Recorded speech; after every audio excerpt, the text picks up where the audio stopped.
अरशाद अंसारी साहब, अब वज़ीर ख़जाना कहते हैं कि बहुत सी बातें हुई, डिफ़ॉल्ट कर जाएगा मुल्क, लेकिन डिफ़ॉल्ट नहीं करेगा। मईशत में गिरावट रुक गई है। अब मईशत की बहाली के लिए भी वो कह रहे हैं तेज़ी से काम हो रहा है। अरशाद अंसारी साहब, आवाम क्या उम्मीद रखे इस बजट से, और आपको लगता है कि जो वज़ीर ख़जाना इसहाक़ डार साहब कह रहे हैं कि मईशत की बहाली के लिए जो है वो तेज़ी से काम हो रहा है, तो इसके असरात आम आदमी को मिलेंगे? आप किस तरह से देख रहे हैं इसको?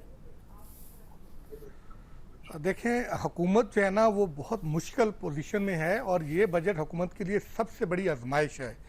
एक तरफ IMF का प्रोग्राम है, दूसरी तरफ जो है वो इलेक्शन है, और डेफिनेटली हुकूमत ने जो है वो ये हो नहीं सकता कि वो इलेक्शन को इसमें जो है वो नज़रअंदाज कर दे। और वह भी जो है PSDP का जो साइज़ आया है उसमें इस बात की रिफ्लेक्शन जो है वो वाज़े नज़र आई है कि हुकूमत ने जो PSDP का साइज़ बढ़ाया है, जो तरक्याती स्कीमें अनाउंस की हैं वो अगले इलेक्शन को मद्देनज़र रखते हुए किए हैं। और दूसरा, तनख्वाहों के हवाले से आज भी बार बार उनसे क्वेश्चन हो रहा था और बाहर वजारत ख़जाना के बाहर एम्प्लॉइज़ ने जो है वो गेट बंद किए हुए थे और बहुत बड़ी तादाद में एम्प्लॉइज़ एहतजाज कर रहे थे, और उनका भी यही ख्याल था कि और मुतालबा था कि महंगाई इस कदर हो चुकी है, तनख्वाहों में ज़्यादा से ज़्यादा इजाफा किया जाए। उस पर वज़ीर ख़जाना का कहना यह था कि हम कोशिश करेंगे जितना हमें कुशन मिलेगा हम तनख्वाहों में इजाफा करेंगे। मेरा अपना ज़ाती ख्याल ये है कि जो आने वाला माली साल का बजट होगा वो ज़मीनी हक़ाइक़ से शायद इतना जो है वो मवाफ़क़त ना रखता हो। हुकूमत जो है वो ये कोशिश करेगी कि मतवाज़न बजट, ऐसा बजट पेश किया जाए कि किसी हद तक जो है वो IMF भी राज़ी हो जाए और साथ साथ जो है वो अगला जो है वो इलेक्शन जो है उसको भी वो हाथ से ना जाने दे।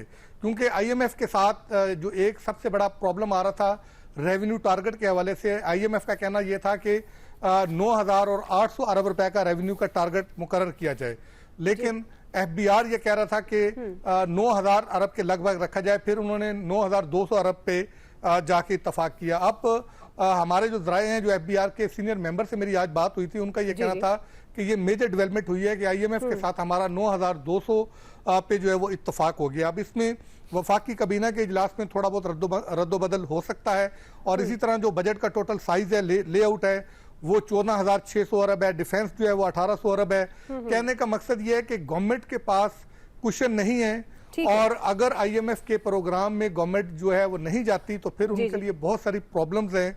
जो डिफॉल्ट की बातें बार बार हो रही हैं वो भी इसी वजह से हो रही हैं, क्योंकि अगर IMF के प्रोग्राम को ट्रैक पे नहीं आता तो फिर हमारे लिए बजट फाइनेंसिंग बहुत मुश्किल हो जाएगी, और अगले 5 साल में हमें 25 अरब डॉलर चाहिए जो हमने वापस करने हैं कर्जों की सूरत में। और यही आज भी उनसे क्वेश्चन हुआ था कि अगर IMF का प्रोग्राम आपका नहीं होता, जो कि अब आप कह रहे हैं कि शायद वज़ीर आज़म के कहने पे आपने IMF के साथ सारा डेटा शेयर कर दिया है और होपफुल है कि 9वां और 10वां इक़्तिसादी जायजा इकट्ठा हो जाएगा और प्रोग्राम ट्रैक पे आ जाएगा। लेकिन अगर इन केस नहीं होता आखिरी रिजॉर्ट के तौर पे, तो फिर क्या करेंगे, प्लान B क्या है?